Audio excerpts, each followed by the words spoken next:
Isang magandang hapon sa inyong lahat, aming mga minamahal na tagapakinig. Halina at muli tayong maglakbay sa isa na namang kapanapanabik na kwentong alay namin sa inyo. Ito ang pait ng kahapon, lakas mo ngayon. Para sa ating radyo serye.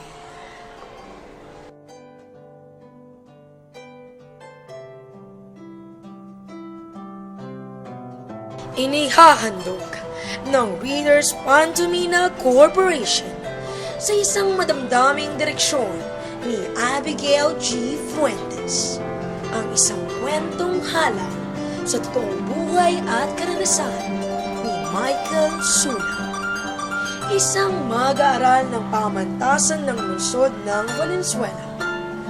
Tunghayang ang isang trahedyang nagpabago sa kanyang buhay. Isang kwento tungkol sa pag-ibig, pamilya, at pagsisisi. Ang dulang ito ay pinamagatang Mga Tinig sa Impyerno.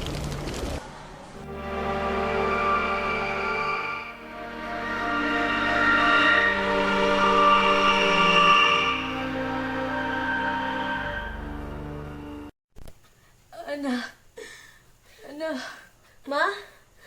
Ma? Ma, ikaw ba yan? Tulungan mo. Ma, nasan ka, Ma? Ma, nasan ka banda? Hindi kita makita, Ma.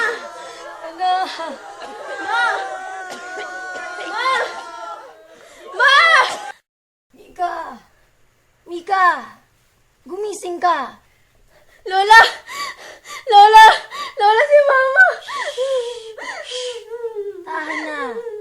Binabangungot ka lang. Nandito na si Lola.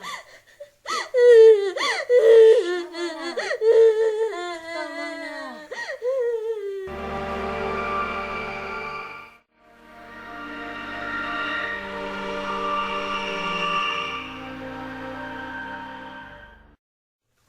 Ma'am, dapat lang yung mga natagyan ni Sita. Kasi naman sila kaya ni Rama. Tapos ang tagal-tagal na nila, tapos gano'n lang yung gagawin niya. Ma'am, di tama yun, ma'am. Ayun! Tama ang sagot ni Joey. Ngayon, para naman sa ikalimang katanungan, Mika, kung ikaw si Sita, tatanggapin mo pa rin ba ang alok ni Ravan at kalilimutan na lamang si Rama? Ano Sita? Bakit? Uy, pero nanagkatar guys. Mika! Pero, Po, Nagtatanong ako, di ba? Anong sagot mo? pwede po bang pakiulit yung tanong nyo? Anong sabi mo? Sus Mariosep naman, Mika! Kanina pa ako daldal ng daldal dito. Tapos, ang sasabihin mo lang, ulitin ko ang tanong ko? Baka nakakalimutan nyo na estudyante ko lang kayo at teacher nyo ako.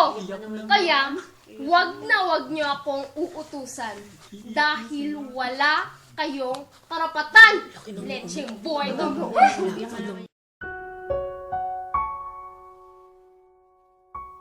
sabi nila, matapos ang pangyayaring yun, marami nang nagbago sa akin. Ibang-iba na ako sa kung paano nila ako nakilala noon. Hindi na ako ang dati nilang kaibigan na palatawa, makulit, at aktibo.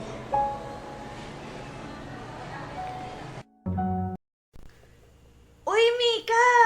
Tagal mo nang hindi sumasama sa amin sa galaan. Ngayon pupunta kami ng South. Gusto mo pa sumama sa amin? Tsaka pupunta rin kami doon sa may triangle. Yung dati nating kinakainan ng lugaw. Sige lang, pas muna ako. May tatapusin pa kasi ako sa isang subject natin eh. Ay, ganun ba? Sige, pero basta sa susunod dapat sumama ka na. Hoy! Ano ba?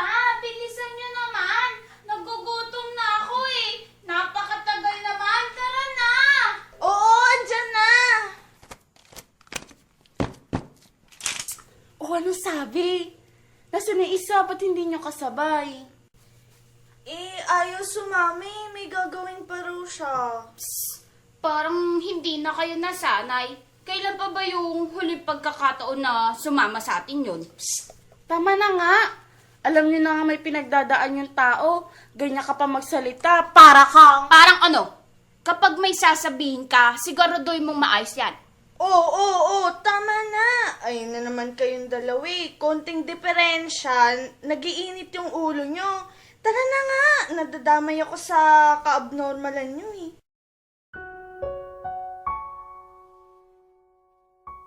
Isang taon na rin ang nakalipas.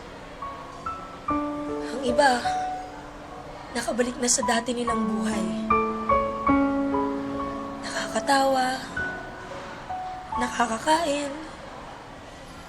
nakakatulog. Pero ako, dinala ako ng mga paang ito sa isang sitwasyon at pagkakataon na kahit ang pinakamaliit na pundasyon ko ng pag-asa at pangarap ay unti-unting tinutupok ng galit.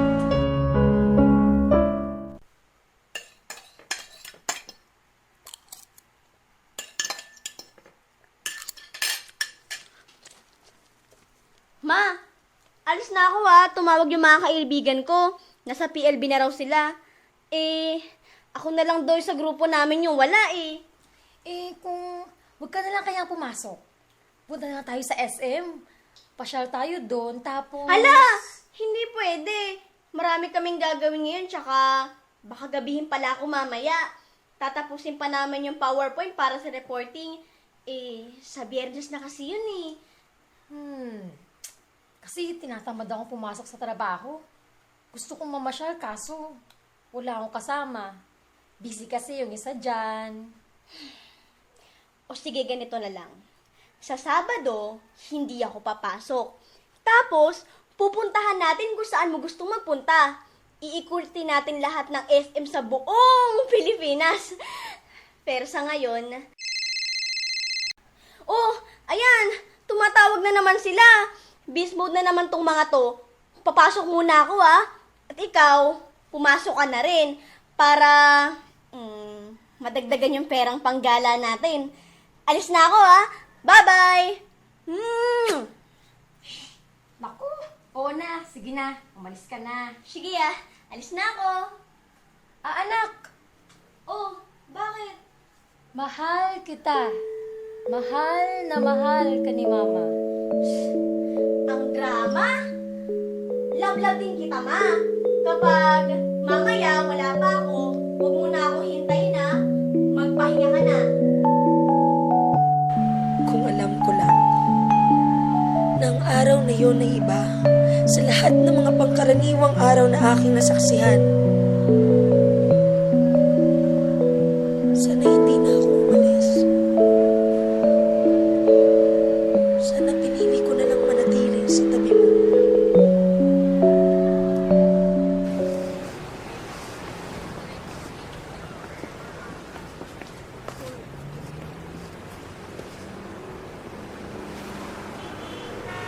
Magandang araw po, Aling Maricel.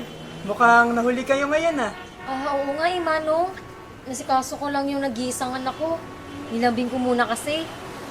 Ganun ho ba? Talagang mahal na mahal ninyo ang nag-iisang anak niyo po, no? Nasaan ho bang ama? Naku Manong, mahabang usapan yan.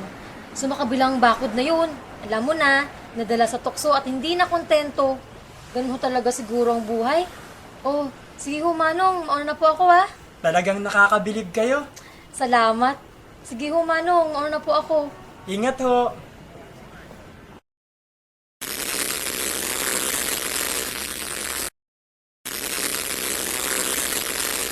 Oh, kuya, sira na naman yan? Ay, ewan ko ba ma'am? Sobrang kuripot ng amo natin ay hindi na lang nabili ng bago.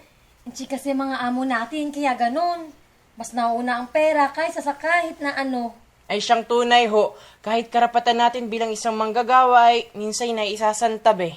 Wala Naturingang wala tayong natapos, kaya sagado tayo na uwi. Kung sana'y pinagbutihan ko lang sa pag-aaral ko noon, baka hindi sa ganito tayo nauwi, no? Ah, o siya, sige kuya. Bago pa tayo magkaiyakan dito. Marami pa akong gawang tsinelas. Pagbutihan mo dyan, ha? Ay, salamat ho. Kayo rin ho, ah.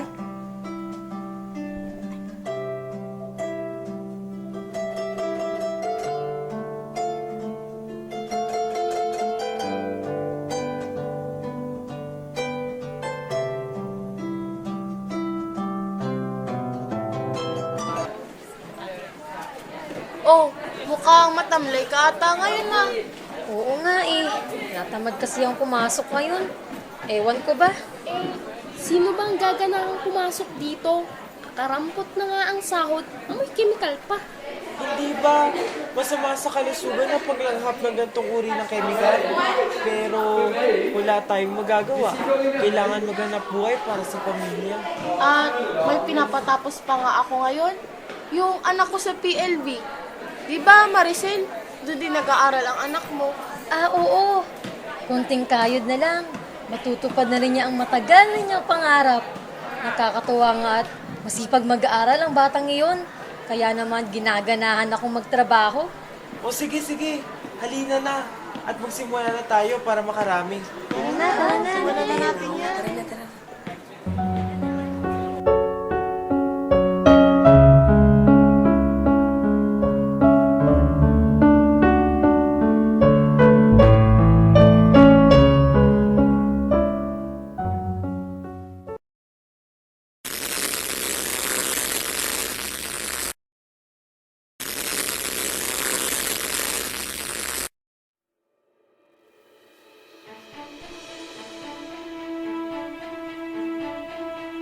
Hala!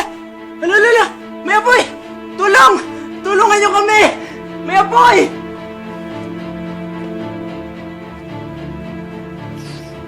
Ano yan? Naamoy niyo ba yun? Parang amoy chemical ah! Parang susunod na yun! Ayun! Ano ginagawa niyo dyan? Malakas na sumunod sa mga! Ayos sa sarili niyo! Tara na! Tara na, Bin! Tara!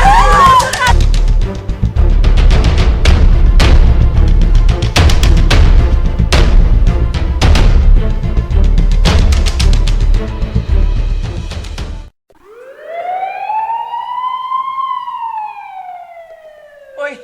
Uy! Tingnan mo yun, oh! Angas! May mushroom sa langit! Ang kapal, grabe! Ang itim! Parang kulay mo! Oh, ay, gogs! Naku lang ha, kuha ko lang talaga. Teka, tingnan mo. Tingnan mo talaga. Saan? Parang malapit sa bahay niyo. Lo, kakabahan na ako niyan kasi baka akala ko bahay niyo yan. Grogs, Tanga, mas kabahan ka! Baka bahay niyo yan! bahay, nagkatatuwag. Hala! Ano yun? May sunog? Saan? Sino? Siya? Nasunog siya? Kinakausap ko kayo. Ingay-ingay naman. Nakakairita.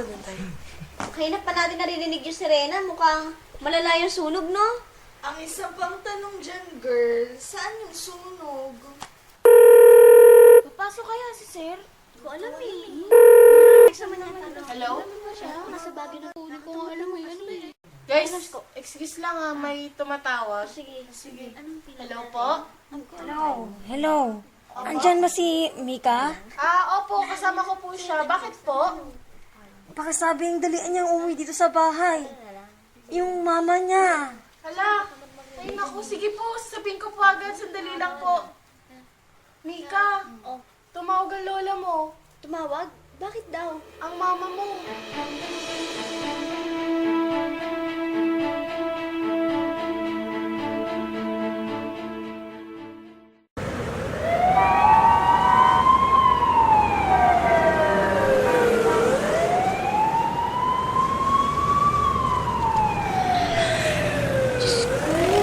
Oras mo.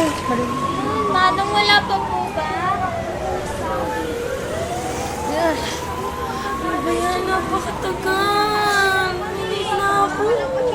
Putang ina kasi! Puro karamutan ang pinapairal. Kung hindi ba naman mga gago, ipagkasya ba naman na isingit ang truck niya dyan? Ayan! traffic tuloy. Kuya, kaya na pa po ba nagsisimula yung sunog? Alin? Yung sa Kentex? Ay, oo. Ito nga't hindi makaraan yung mga truck ng bumbero. Ayaw kasi magbigayan ng mga ito. Hoy! Anak ng tinapa naman, oh. Huwag kayong sumingit, punyemas. Kung ganyan kayo ng ganyan, lalong lalala yung sunog doon. Pinarigin na nga dito ang mga truck. Hoy! Anak ng tinapa naman, oh. Mahal! Mahal! Sumagot ka! Diyan ka pa ba sa loob? Sagutin mo ako!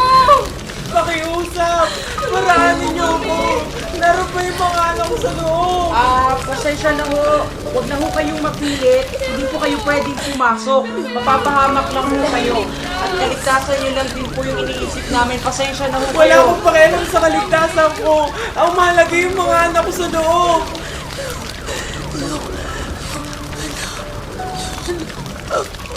Yung babae na himatay! Ako ngayon ay naririto sa pinangyayarihan ng sunog sa barangay Ubong, Valenzuela City at kahindik-hindik ang paglamon ng apoy sa napakalaking pabrika na ito.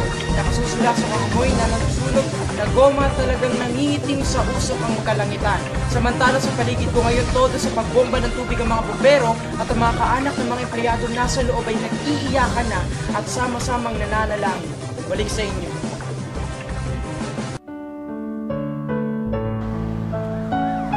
Kitang-kita ng lahat, maging ng media ang mga kamay, na pilit ikinakaway mula sa maliit na bintana.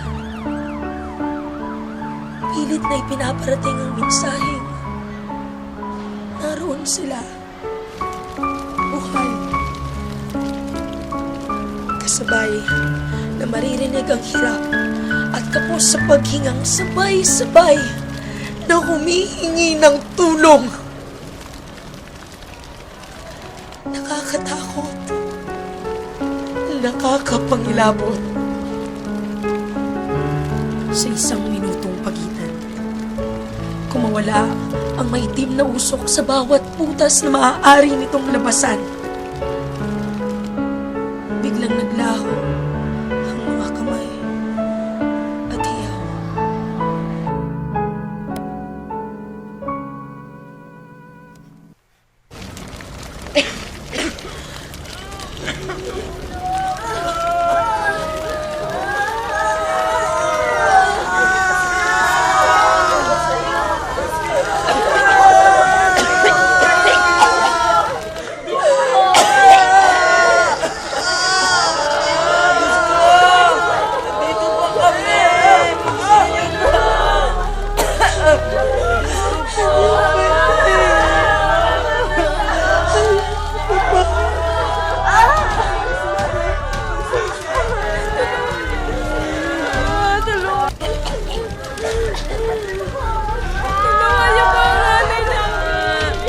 Tulong! Nandito kami! Tulungan niyo kami! Tulong!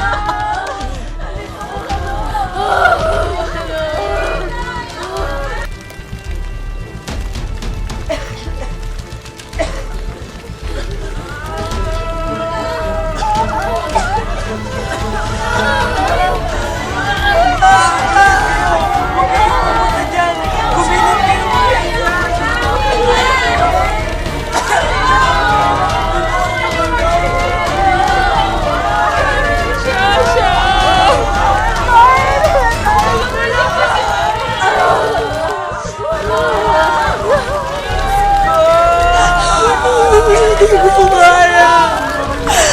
Hindi ko kaya!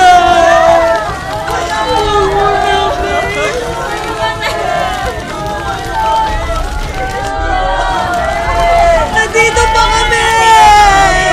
Nandito pa kami! Nandito kami!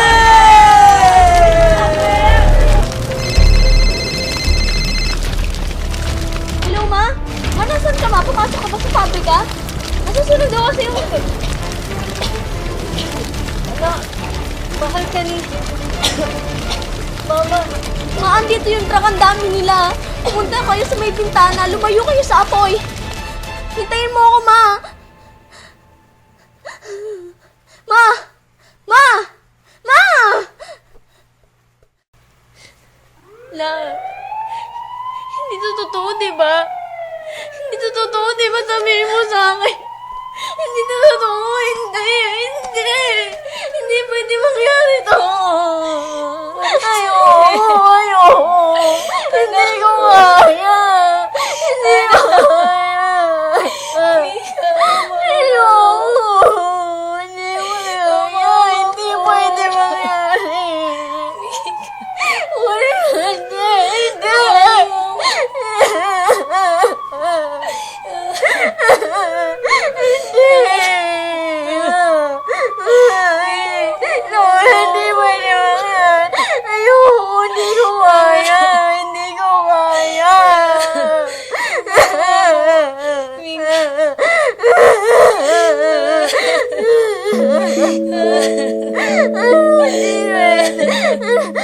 Hindi pwede! Buhay siya! Buhay siya!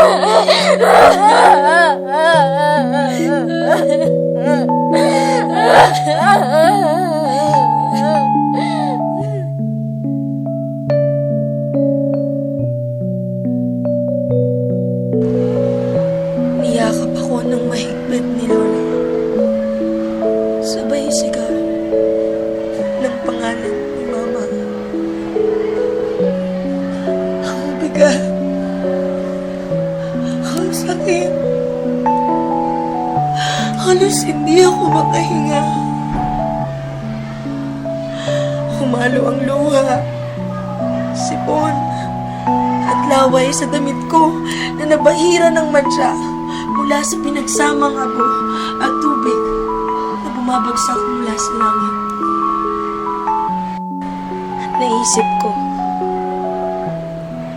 sana may kakayahan ng luha na mapula ang apoy.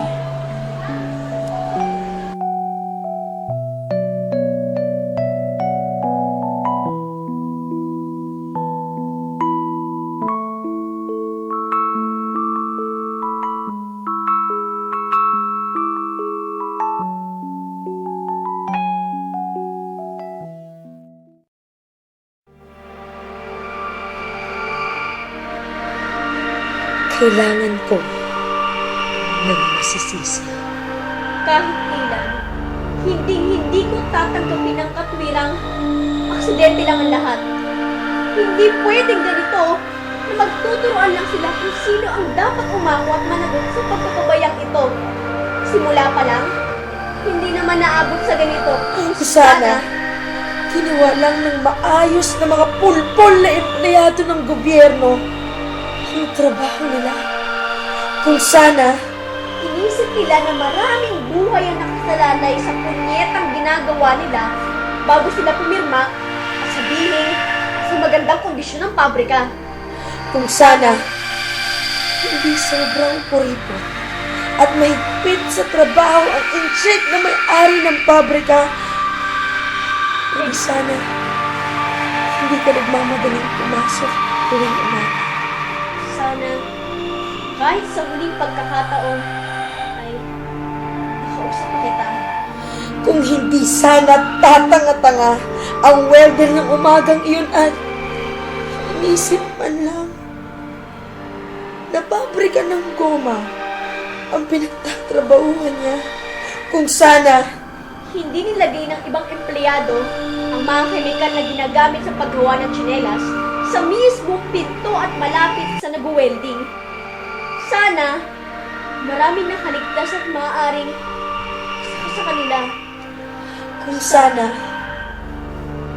kung sana, naalala niya ng bongbongga na naka-duty ng umagang iyon na kinandado niya ang nag-iisang fire exit mula sa labas. Kaya imposibleng mabuksan ito mula sa loob. Bago siya nagpakaduwag at piliing unahing iligtas ang sarili niya. Sana, hindi na ako tumayo at pinagmasdan kung paano naging itim ang kulay ng langit. Na hindi naman bagong taon pero maririnig mo mula sa loob ang sunod-sunod na pagputok at pagsabog ng ibang Makina at mga sasakyan. Kung sana, hindi naging marami.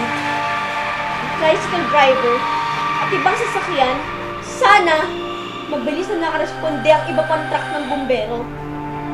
Eh di sana, hindi ganun kabilis kumalat ang apoy. Sana, kahit papano, nagkaroon ako ng pag-asa na may liligtas ka pa. Sa mundong wala ka nang hahanapin pa, na ang lahat na kailangan mo ay nasa harapan mo na. Nakakatuwa. Wala pa rin bangko na nagpapautang ng oras. Gusto kong bumalik sa eksaktong petsa, araw, at oras na kung saan bago nagsimulang matapos ang lahat. Mayo 13, 2015. 72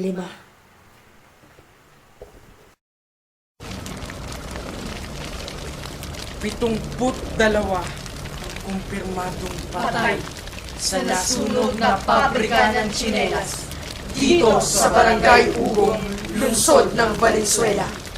Ayon sa investigasyon, iba't ibang dahilan ang tinutukoy sa naganap na trahedya. At malinaw na nagpapakita ang mga ito ng mga paglabag at kapabayaan ng kinauukulan. Sigaw ng mga naulilang kaanak, hustisya! Ma, daya mo naman eh. 1 taon na pero parang kahapon lang ang lahat. Kumusta ka na dyan? Miss na kasi kita.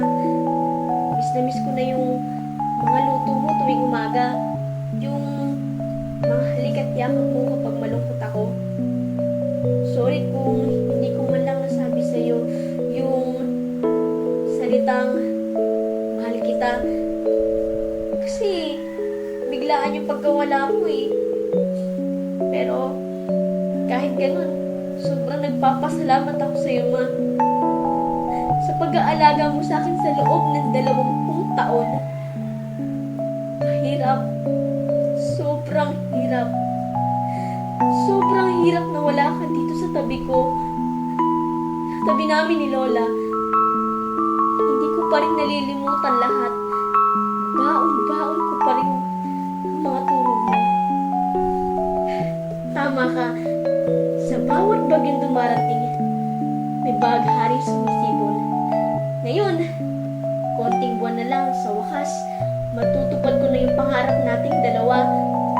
Sayang, wala ka doon para sabitan ako ng medalya, pero alam ko, kahit saan ako magpunta, kasama kita hanggang sa huli nating pagkikita.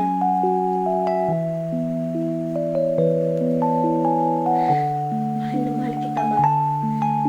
Mahal na mahal.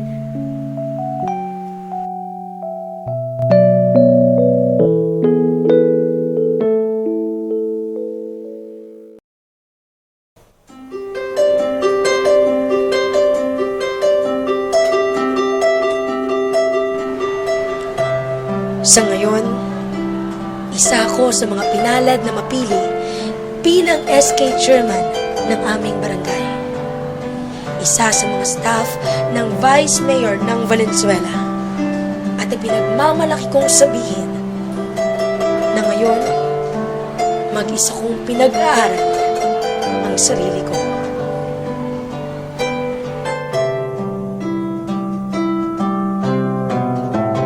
Mga kapatid, nasaksihan natin ang trahedya sa buhay ng ating sender para sa araw na ito.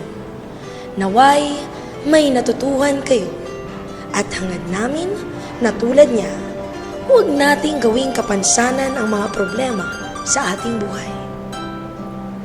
Maaaring darating ang pagkakataon na mapipilay tayo, ngunit huwag nating kakalimutan na mayroon pa rin tayong mga paa.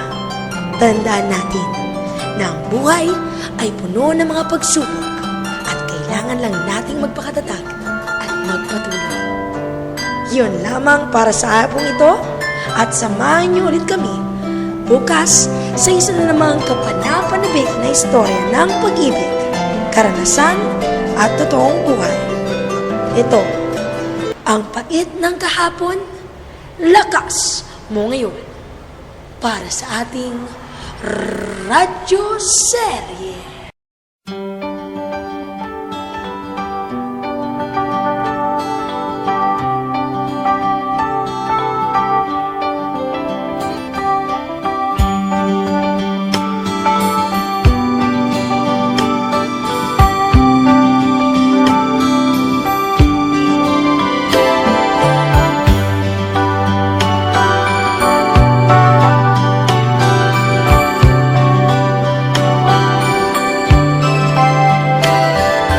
Time, I've been passing time, watching trains go by. All of my life, lying on the sand, watching seabirds fly. Wishing there would be someone waiting home for me. Something's telling me it might be you. It's telling me it might be you. All of my life, looking back as lovers go walking past. All of my life, wondering how they met and what makes it last. If I found the place, would I recognize the face? Something's telling me it might be you. Yeah, it's telling me it might be you. So many quiet walks to take, so many dreams to wake, and we've so much love to make.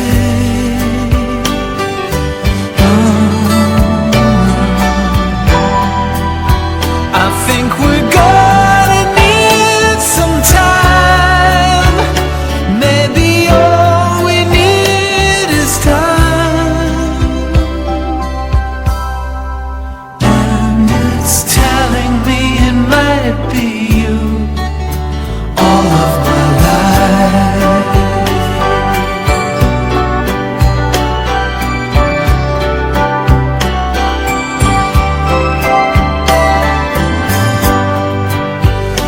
I've been saving love